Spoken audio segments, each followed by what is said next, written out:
So after a lot of back and fourth finally जो अतुल सुभाष का बेटा था उसको प्रोड्यूस कर दिया गया सुप्रीम कोर्ट के सामने वाया अ हेबियस कॉर्पस पिटिशन, जिसकी वजह से ये जो करंट अफेयर है हमारे एग्जाम से बहुत ज्यादा रेलिवेंट हो गया। एंड इसी के साथ साथ ये भी डिसाइड किया गया कि जो कस्टडी है उस बच्चे की वो उसकी माँ को मिलेगी या दादी माँ को मिलेगी, क्योंकि टसल बहुत ज्यादा चल रही थी, ऑनगोइंग थी। इवन जो अतुल सुभाष का सुसाइड लेटर था उसमें भी लिखा गया था कि जो कस्टडी है वो ग्रैंड मदर को दी जाए क्योंकि जो मदर है वो इनकेपेबल है। But all at the same time इस पे कोर्ट का क्या डिसीजन आया वो भी हम कॉम्प्रिहेंसिवली डिस्कस करेंगे। सो आपका लेट्स क्रैक यूपीएससी सीएससी पर बहुत बहुत स्वागत है। मैं हूं नंदिनी और आज हम इस पर्टिकुलर केस को एक अलग अंडरस्टैंडिंग से समझने की कोशिश करेंगे। तो अगर हम देखें कि न्यूज के बारे में एक्चुअल क्या है, तो जो ये 4 साल का बच्चा था अतुल सुभाष का, जिन्होंने जो कि एक बैंगलोर में टेकी थे, सॉफ्टवेयर इंजीनियर थे, उन्होंने रिसेंटली सुसाइड कर दिया ये क्लेम करते हुए कि उनकी जो वाइफ थी उनको काफी ज्यादा प्रताड़ित करती थी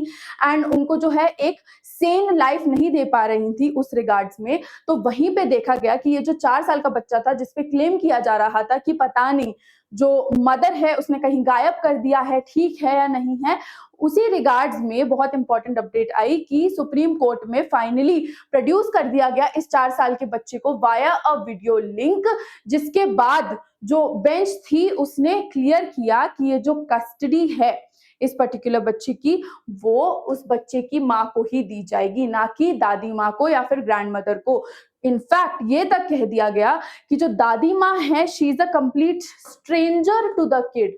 एंड इसी की वजह से जो मदर है उसके पास कस्टडी रहना बहुत ज्यादा रेलेवेंट है। अगर हम बात करें कि ये जो बच्चा है उसको कैसे प्रोड्यूस किया गया, तो बेसिकली हेबियस कॉर्पस की पिटीशन दायर की गई थी एंड सुप्रीम कोर्ट ने काफी स्ट्रिक्टली बोला था कि ये हेबियस कॉर्पस की पिटीशन है, हमें एट एनी कॉस्ट जो बच्चा है वो हमारे सामने चाहिए, हमारे समक्ष चाहिए and you can not deny to this at any point of time, which is why ये जो पूरा केस है उसको एक नया मोड़ मिला। कस्टडी पे बात हुई एंड फाइनली जो बच्चा है उससे भी बात हो पाई, वो भी देखने को मिला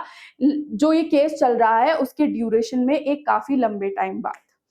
अगर हम देखें कि ये जो कस्टडी है वो मदर को क्यों दी गई, क्योंकि काफी ज्यादा इस पे भी स्पेकुलेशंस चल रहे थे कि जो मदर है शी इज इनकेपेबल, जो मदर है वो अच्छे संस्कार नहीं दे पाएंगी एंड ऑलरेडी उन्होंने इतनी सारी सिचुएशन जो है वो खराब कर दी है। काफी सारे केसेस और बैक केसेस, काउंटर केसेस के बाद ये आइडेंटिफाई किया गया कि जो बच्चा है वो खुश है, वो अपने बेस्ट बिहेवियर पे है एंड वो एक हेल्दी स्टेट में है, जिसकी वजह से ये जो कस्टडी है वो प्राइमरीली मदर पे ही रहेगी, क्योंकि कोई भी प्रॉब्लम बच्चा फेस नहीं कर रहा and since he is a minor तो ये बहुत ज्यादा रेलिवेंट है कि वो अपनी माँ के पास ही रहे। इसी रिगार्ड्स में जो कस्टडी का केस था वो मदर के पाले में गया एंड ग्रैंड मदर को जो थी वो ये कस्टडी डिनाई कर दी गई। इसी की वजह से काफी ज्यादा बैकलैश भी देखने को मिल रहा है, but all at the same time supreme court ने ये बोला है, इसी की वजह से ये अभी फिलहाल के लिए यही डिसीजन है जो अभी कैरी फॉरवर्ड होगा।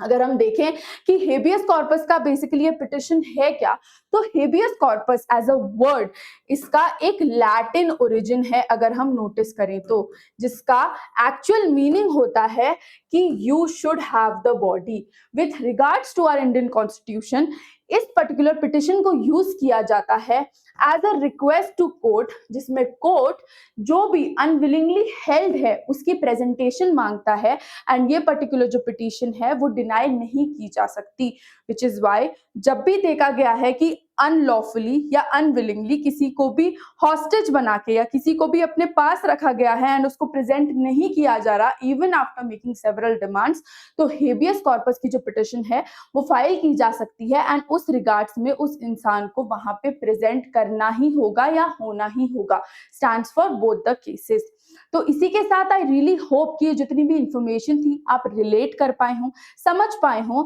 कि हम इसको आप तक क्यों लेके आए इस यूपीएससी सीएससी के प्लेटफॉर्म तक। And if that was the case please do let us know your point of view about this particular thing. Now जितने भी बच्चे यूपीएससी सीएससी की तैयारी कर रहे हैं उन लोगों के लिए एक बहुत इंपॉर्टेंट अनाउंसमेंट, क्योंकि अनअकैडमी ऑर्गेनाइज करने वाला है Unacademy all India prelims mock test, जो कि आपके लेटेस्ट यूपीएससी सीएससी पैटर्न पे बनाया जा रहा है बाय इंडियाज बेस्ट एजुकेटर्स, जिनको इस फील्ड का काफी ज्यादा ज्ञान है।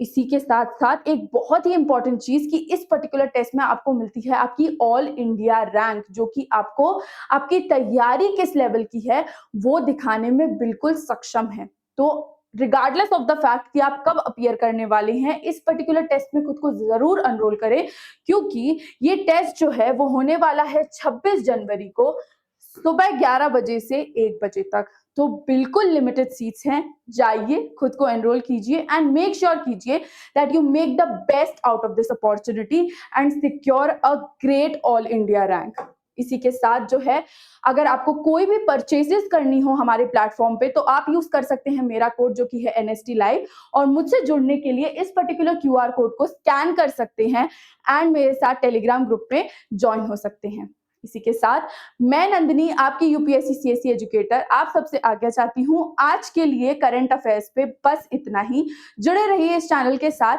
और बेल आइकन को प्रेस करना बिल्कुल भी मत भूलिएगा। Thank you so much for watching everyone.